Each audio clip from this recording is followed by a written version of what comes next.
আজ আমি তৈরি করব কাঁচা আমের পিনিক। কাঁচা আম মাখানো আমরা খেয়েছি, কাঁচা আমের ভর্তা খেয়েছি।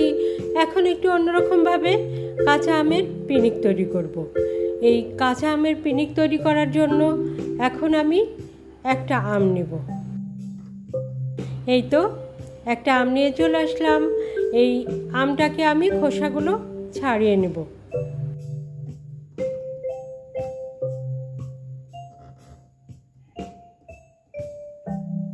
আমের খোসাগুলো আমি খুব সুন্দর করে ছাড়িয়ে নেব। এই তো আমের খোসা ছাড়ানো হয়ে গেল। এখন আমটাকে আমি কেটে নেব। আমাদের পছন্দ মতো আমরা কাটতে পারি। আমি আমার পছন্দ মতো কেটে নেব, আপনারা আপনাদের পছন্দ মতো কাটতে পারেন। এই যে আমি লম্বালম্বিভাবে এইভাবে কেটে নিচ্ছি। খুব পাতলাও করব না, আবার খুব মোটাও করব না। এই যে এইভাবে আমি সবগুলো আম কেটে নিলাম। সবগুলো মানে আমি এখানে একটা আমই মাখাবো। একটা আম আমি এই পাতলা পাতলা করে লম্বা লম্বা কেটে নেব।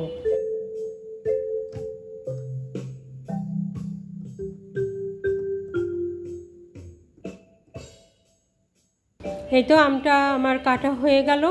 এখন আমি আম মাখানোর জন্য প্রিপারেশন নেব।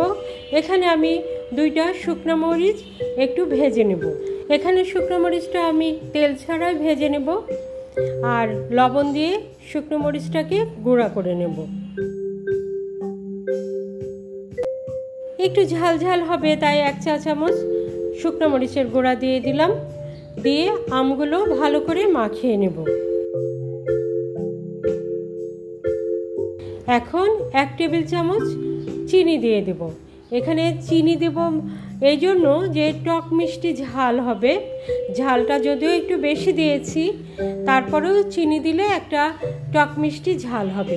এখানে ঝালের পরিমাণটাই কিন্তু বেশি, কারণ শুকনো মরিচের গুঁড়া দিয়েছি, আবার ভেজে নেওয়া 2টা শুকনো মরিচ দিয়েছি।